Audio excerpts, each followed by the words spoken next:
Welcome to today's 5-minute Bible study in the book of Daniel. We began our study of Daniel a couple of days ago. We've introduced the book and we've looked at the overall structure of how the book is organized. And today we're beginning to look at chapter 1. This chapter serves as an introduction to the book and tells us how Daniel ended up going to Babylon. Let's begin reading the first couple of verses. It's in the 3rd year of the reign of Jehoiakim, the king of Judah, that Nebuchadnezzar, king of Babylon, came to Jerusalem and besieged it. And I saw a couple of days ago that this occurred in the year 605 BC. This was the time when Babylon began to expand their empire and brought Judah under their control. And so Judah becomes a vassal state or a client state of the empire of Babylon.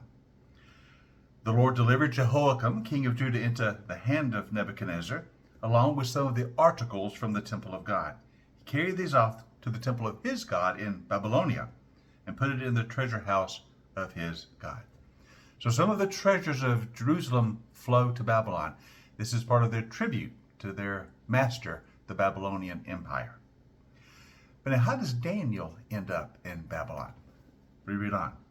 So the king, that is Nebuchadnezzar, ordered Ashpenaz, chief of his court officials, to bring into the king's service some of the Israelites from the royal family and from the nobility.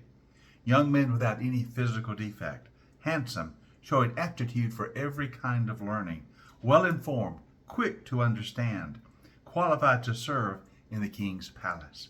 He was to teach them the language and the literature of the Babylonians. So I see that some of the young men from royal families, from some of the leadership circle of Judah, were taken captive to Babylon. Young men who showed special qualities of leadership and of learning. What's going on here?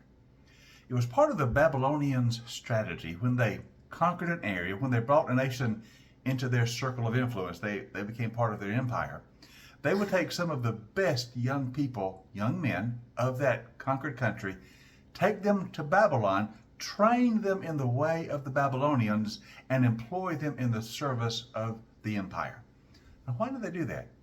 Well, one thing, they were looking for capable people to serve in their empire's bureaucracy from all over the lands they had conquered, but also they were trying to take the leaders of each conquered area, the leaders of each conquered country, bring them to Babylon, and hopefully seduce them into the ways of the Babylonians. See, you've conquered a country, so you take their leaders away. Maybe then there won't be any rebellion because I've already taken the leaders away, and you train the leaders to be loyal to you. So their hope is that these leaders they take from Judah to Babylon will become more Babylonian than Judean and will actually serve the empire rather than trying to foster rebellion back in their homeland. So they're taking some of the best of the young men of Judah, of Jerusalem, and have taken them to Babylon to train them in the ways of the Babylonians, to train them to be servants to the Babylonian Empire. And Daniel was one of those who was taken. Notice in verse 6, among those who were chosen were some from Judah, Daniel, Hananiah, Mishael, and Azariah. So it mentions Daniel specifically, along with 3 other Hebrew young people who are also chosen. All of these would have been teenagers probably, and are now going to live the rest of their life in Babylon. Now we know them quite well, but these 3 youth, but we know them by different names. Notice what verse 7 says. The chief official gave new names to them. To Daniel he gave the name Belteshazzar. To Hananiah, Shadrach. To Mishael, Meshach. And to Azariah, Abednego.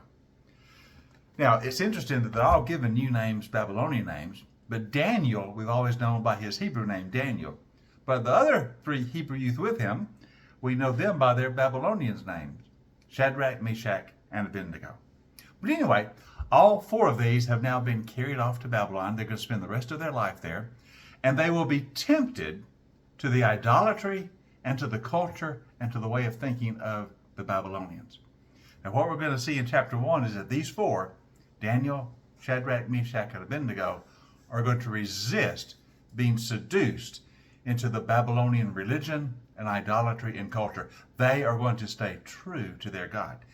And what we'll see tomorrow in the rest of chapter 1, their first test has to be passed, whether they will stay true to God or whether they will sacrifice their principles to get along in their new land.